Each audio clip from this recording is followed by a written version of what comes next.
الله سبحانه وتعالى أن يبلغنا رمضان آخر وآخر وأعوام طويلة حتى قبل أيام الله والمرعى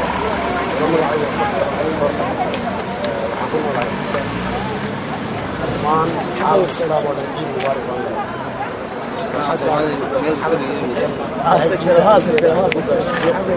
لا عيد عيد الحلوك نبض البرواقية والمر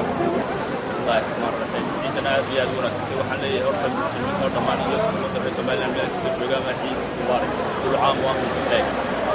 وما يقول هذا عبد التام حمد عندنا أمريكا ونحسن جاي مجري كمان يوجد الأمور هذا هي شكر هي فرص ومن الأمور كل بدأوا تمام ومقعد عبد الفتاح إبراهيم أحمد عيد waxaan arkaa ciid aad u wanaagsan oo dadka oo dhammaystu soo wada baxeen insha Allah khayr badan baa ka dhacay waa magacaygu Cabdi Fataax Ibrahim Axmed ciid waxaan arkaa ciid aad u wanaagsan oo dadka oo dhammaystu soo wada baxeen insha Allah khayr badan baa ka dhacay waxay ahayd magaalada yaa dhowr kun oo qof baa meel fudud ciid waana ciid aad u qurux badan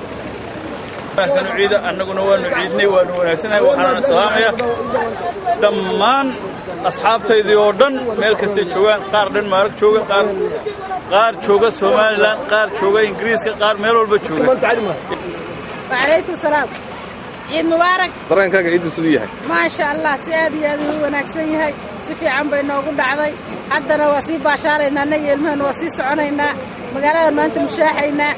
إلهي وحوادينكم وما تنتين صومالي وين ودن إسلام كودن والسلام يا عيد مبارك. بسم الله الرحمن الرحيم. مقعي وحيدين محمد ياسين.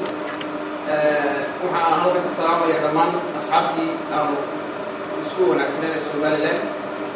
عيد مبارك. ما تيب ميرو بجوتين. أنا جو جودلك في لين. بسم الله الرحمن الرحيم. مقعي هو جماعة بساف محمود.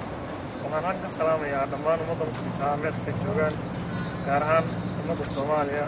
iyo Somalilandba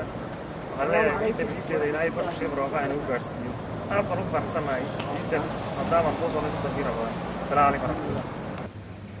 daawadayaal barnaamijkan aadka u quruxda badan ee aad daawanayseen waxaanu ka soo qaadnay ama aanu ka soo sameynay maalintii ciidda ahayd ee ciid al-fidriga ee waddanka Finland gaar ahaan magaalada Helsinki 30kii bishii 8aad ku beegnay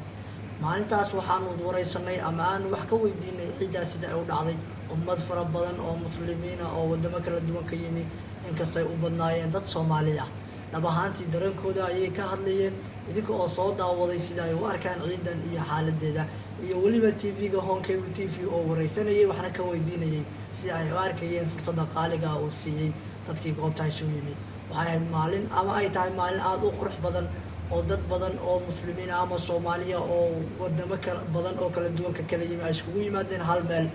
iyaga oo ku wada ciiday farxadna ku wada qaatay qaarkoodna aanay weligood bas arag ama ay isugu dambeysay muddo badan oo sanado gaaraysa iyagoo ku wada nool hal magaalo ama hal wadan dhab ahaantii waxaan rajayn doonaa barnaamijkan in aad si wanaagsan oo qurux badan uga bogateen kuwa kale oo la mid ah oo ka sii wanaagsan aan idiin soo dayn doono xilliyada soo socda daawasho wanaagsan iyo ka bogasho wacan kuna soo dhawaada mar walba barnaamijyo noocan oo kale ah ay idiin fuliyaan bacda saxaafadda ee waddanka Finland ururka midowga saxafiyiinta Soomaaliyeed iyo TV-yada ay gacanta ku hayaanba maxamed xasan mataan telefishinka caalamiga Home Cable TV Helsinki Finland